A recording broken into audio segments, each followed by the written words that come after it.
ნაციონალური მოძრაობა ახლები და ლელო სწორედ ამ პარტიების აკრძალვას ითხოვს ქართული ოცნება კონსტიტუციური სარჩელით. აკრძალვა ეხება ეგრეთ წოდებულ მემკვიდრე პარტიებსაც. კონსტიტუციური სარჩელის სამართლებრივ დასაბუთებაზე პარლამენტის თავმჯდომარემ დეტალურად ისაუბრა. შალვა პაპუაშვილის თქმით, სარჩელში წარმოდგენილია მტკიცებულებები, რომლითაც დასტურდება ამ პარტიების არაკონსტიტუციური მიზნები და ქმედებები. სოფო ბერიძე მუშაობს თემაზე და ის უფრო მეც მოგვიყვება. სამი პარტიის აკრძალვის მოთხოვნა საქართველოს პარლამენტის თავმჯდომარემ დღეს არაერთი არგუმენტით დაასაბუთა, მათ შორის პირველმა კანონმდებელმა თქვა, რომ საერთაშორისო პრაქტიკის მიხედვით პოლიტიკური პარტიის აკრძალვისთვის მის არაკონსტიტუციურ იდეებთან და ქცევებთან ერთად მნიშვნელოვანია, რომ კონკრეტულ პარტიას ჰქონდეს იმის შესაძლებლობა, რომ რეალური საფრთხე შეუქმნას კონსტიტუციურ წყობილებას. ამ მხრივ განსაზღვრელია პარტიის ზომა, სტრუქტურული ორგანიზება, პოლიტიკური გავლენა. ამიტომ იმ პარტიების განსაზღვრისას, რომელთა აკრძალვასაც კონსტიტუციური სარჩელით ქართული ოცნება ითხოვს, მმართველმა პარტიამ ორი მთავარი კრიტერიუმით იხელმძღვანელა. პირველი, რამდენად მყარია კონკრეტული პარტიის არაკონსტიტუციურობის სამართლებრივი დასაბუთება და მეორე, რამდენად უქმნის კონკრეტული არაკონსტიტუციური პარტია მისი ზომით, ორგანიზაციული სტრუქტურით თუ პოლიტიკური გავლენით რეალურ საფრთხეს კონსტიტუციურ წყობილებას. საერთაშორისო პრაქტიკის მიხედვით პოლიტიკური პარტიის აკრძალვისთვის მის არაკონსტიტუციურ იდეებთან და ქცევასთან ერთად მნიშვნელოვანია, რომ კონკრეტულ პარტიას ჰქონდეს იმის შესაძლებლობა, რომ რეალური საფრთხე შეუქმნას კონსტიტუციურ წყობილებას. ამ მხრივ განსაზღვრელია პარტიის ზომა, სტრუქტურული ორგანიზება, პოლიტიკური გავლენა. ამიტომ იმ პარტიების განსაზღვრისას, რომელთა აკრძალვასაც კონსტიტუციური სარჩელით ვითხოვთ, ვისარგებლეთ ორი მთავარი კრიტერიუმით. პირველი, რამდენად მყარია კონკრეტული პარტიის არაკონსტიტუციურობის სამართლებრივი დასაბუთება და მეორე, რამდენად უქმნის კონკრეტული არაკონსტიტუციური პარტია მისი ზომით, ორგანიზაციული სტრუქტურით თუ პოლიტიკური გავლენით რეალურ საფრთხეს კონსტიტუციურ წყობილებას. ჩვენი ერთობლივი კონსტიტუციური სარჩელის მოთხოვნილია შემდეგი სამი პოლიტიკური პარტიის არაკონსტიტუციურად ცნობა და აკრძალვა, რომლებმაც საერთო მისწრაფებით მოქმედი კოალიციური ერთობა და ერთიანი ორგანიზმი შექმნეს და დღესაც ასე მოქმედებენ. ეს პარტიებია მოქალაქეთა პოლიტიკური გაერთიანება, ერთიანობა, ნაციონალური მოძრაობა. მეორე, მოქალაქეთა პოლიტიკური გაერთიანება, კოალიცია ცვლილებისთვის, გვარამია, მელია, გირჩი, დროა. მესამე, მოქალაქეთა პოლიტიკური გაერთიანება, ძლიერი საქართველო, ლელო, ხალხისთვის, თავისუფლებისთვის. ჩვენი კონსტიტუციური სარჩელით მოთხოვნილი არ იქნება არაკონსტიტუციური პოლიტიკური პარტიის წარდგენით არჩეული წარმომადგენლობითი ორგანოს წევრების უფლებამოსილების შეწყვეტა, რაც დღევანდელი მდგომარეობით რელევანტური იქნებოდა მხოლოდ პარტია ლელოს სახელით საკრებულოში გასულ 59 წევრთან დაკავშირებით. ამით უპირველეს ყოვლისა გსურს პატივიცეთ მათ ამომრჩევლებს და განსხვავებით თავად პარტია ლელოსგან, რომელმაც მისი ამორჩევლისგან მინიჭებული საპარლამენტო მანდატების მიღებაზე უარი თქვა, საკრებულოებში შევინარჩუნოთ ამომრჩევლის მიერ გაცემული მანდატი. ლელოს კონკრეტული წევრების გარდა ქართული ოცნების სარჩელი ასევე არ ეხება გიორგი გახარიას პარტიასაც. ბუნებრივია, პირველმა კანონმდებელმა ისაუბრა ამ ნაწილთან დაკავშირებით და წარმოადგინა საკუთარი არგუმენტები. გარდა ამისა, არსებობენ კონკრეტული პარტიები, რომლებიც ასაკრძალ პარტიებთან მჭიდრო კავშირში არიან, მაგრამ მათთან დაკავშირებითაც ამ ეტაპზე ისინი არ იქნებიან საკონსტიტუციო სარჩელში. პირველი კანონმდებელი განმარტავს, რომ აღნიშნულ სამ პარტიასთან მჭიდრო კავშირში არიან ელენე ხოშტარია დროა, გირჩი მეტი თავისუფლება, სტრატეგია აღმაშენებელი, ევროპული საქართველო, ფედერალისტური პარტია, საქართველოს რესპუბლიკური პარტია. თუმცა მიუხედავად ამისა, როგორც შალვა პაპუაშვილმა განმარტა, ვინაიდან მათ ამჟამად მათი სიდიდით, ორგანიზაციული სტრუქტურით, არსებითი გავლენა, მათ შორის საარჩევნო ბარიერის გადალახვის რეალური პერსპექტივა არ გააჩნიათ, ამ ეტაპზე ქართული ოცნება მათი აკრძალვის აუცილებლობას ვერ ხედავს. ასათვალისწინებელია, რომ ზემოხსენებულ პოლიტიკურ პარტიებთან მჭიდრო დაკავშირებულია სხვა პოლიტიკური პარტიებიც, როგორებიცაა ელენე ხოშტარია დროა და გირჩი მეტი თავისუფლება, რომლებიც სინამდვილეში კოალიცია ცვლილებისთვის, გვარამია, მელია, გირჩი, დროას შემადგენლობაში არიან.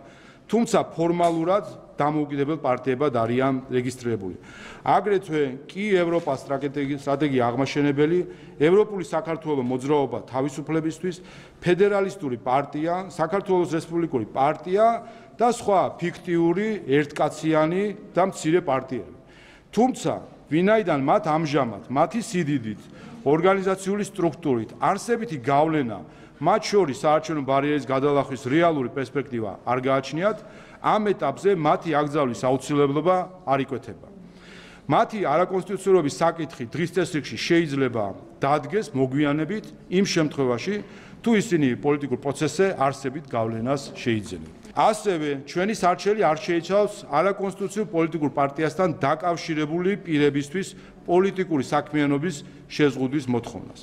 როგორც იცით, დღეს კანონმდებლობით განსაზღვრულია მემკვიდრე პარტიის ინსტიტუტი, რომელიც იძლევა უფრო ფართო შესაძლებლობას აკრძალულ პარტიებთან დაკავშირებული პირების სამომავლო არაკონსტიტუციური პოლიტიკური საქმიანობის აღსაკვეთად. გახარია საქართველოს პარტიის შემთხვევაში მთავარი სამართლებრივი ხაზი იქნებოდა საბოტაჟი არჩევნების, თუმცა მათ იმ ნაბიჯით, რომ თავის დროზე მანდატები შეინარჩუნეს და რამდენიმე დღის წინ კი განაცხადეს, რომ პარლამენტში საქმიანობას განაახლებენ და დღეს განაახლეს კიდევაც საქმიანობა, ამ მხრივ, ასე ვთქვათ, ამ არგუმენტისგანაც თავი გაითავისუფლეს. ქართული ოცნების კონსტიტუციური სარჩელი ეფუძნება საქართველოს კონსტიტუციის 23 მუხლით გათვალისწინებულ კონკრეტულ დარღვევებს, კერძოდ ეს დარღვევები გახლავთ საქართველოს კონსტიტუციური წყობილების დამხობა და ძალადობით შეცვლა, ადამიანის უფლებების ხელყოფა, საყოველთაო არჩევნების გზით არჩეული ორგანოების ლეგიტიმურობის აღიარებაზე უარის თქმა, საქართველოს კონსტიტუციური წყობილების დამხობის ან ძალადობით შეცვლის მცდელობები, საქართველოს დამოუკიდებლობის ხელყოფა, ქვეყნის ტერიტორიული მთლიანობის დარღვევა. საქართველოს კონსტიტუციის 23 მუხლი დაუშვებლად მიიჩნევს ისეთი პოლიტიკური პარტიის საქმიანობას, რომლის მიზანია საქართველოს კონსტიტუციური წყობილების დამხობა ან ძალადობით შეცვლა, ქვეყნის დამოუკიდებლობის ხელყოფა, ტერიტორიული მთლიანობის დარღვევა, ან რომელიც ეწევა ომის ან ძალადობის პროპაგანდას, აღუევს ეროვნულ, ეთნიკურ, კუთხურ, რელიგიურ ან სოციალურ შუღლს. ამასთან, პოლიტიკური პარტიის საქმიანობა უშუალოდ და მჭიდროდ დაკავშირებულია თავდაცვის უნარიანი დემოკრატიის კონცეფციასთანაც, რომლიდან გამომდინარეც დაუშვებელია პოლიტიკური პარტიის ისეთი საქმიანობა, რომელიც უგულებელყოფს დემოკრატიულ სახელმწიფოს იდეას ან საფრთხეს უქმნის სახელმწიფოს რომელიმე ფუძემდებლურ პრინციპებს. სხვა დარღვევებთან ერთად, მტკიცებულებები დასტურდება, რომ შესაბამისი პოლიტიკური პარტიები პრაქტიკულად უწყვეტ რეჟიმში უარყოფენ საქართველოს მოქმედი ხელისუფლებისა და მმართველი პოლიტიკური პარტიის როგორც საშინაო პოლიტიკურ, ისე საგარეო პოლიტიკურ ლეგიტიმაციას და შესაბამისად მის კონსტიტუციურობას. ამით აღნიშნული პარტიები აღიარებენ, რომ მათსა და მმართველ პარტიას შორის ერთ-ერთი მხარე უსათუოდ არაკონსტიტუციურად უნდა შეირაცხოს. ჩვენს სარჩელში წარმოდგენილია მტკიცებულებები იმის შესახებ, რომ არაკონსტიტუციური მიზნები სწორედ ამ პოლიტიკურ პარტიებს ამოძრავებს. ხვალ გაიმართება საპროცედურო საკითხთა კომიტეტის ხდომა. კომიტეტმა უნდა დაადასტუროს სარჩელზე ხელმომწერი დეპუტატების ხელმოწერების ნამდვილობა და ამის შემდეგ უკვე ქართული ოცნების უпростоრად პარლამენტის სარჩელი გადაიგზავნება სწორედ საკონსტიტუციო სასამართლოში. ამ სარჩელზე ხელმომწერი არის არამხოლოდ ქართული ოცნება, არამედ ის პოლიტიკური ძალები, რომლებიც ახლა საკანონმდებლო ორგანოში საქმიანობენ. ბუნებრივია საუბარი არ არის გიორგი გახარიას პარტიაზე.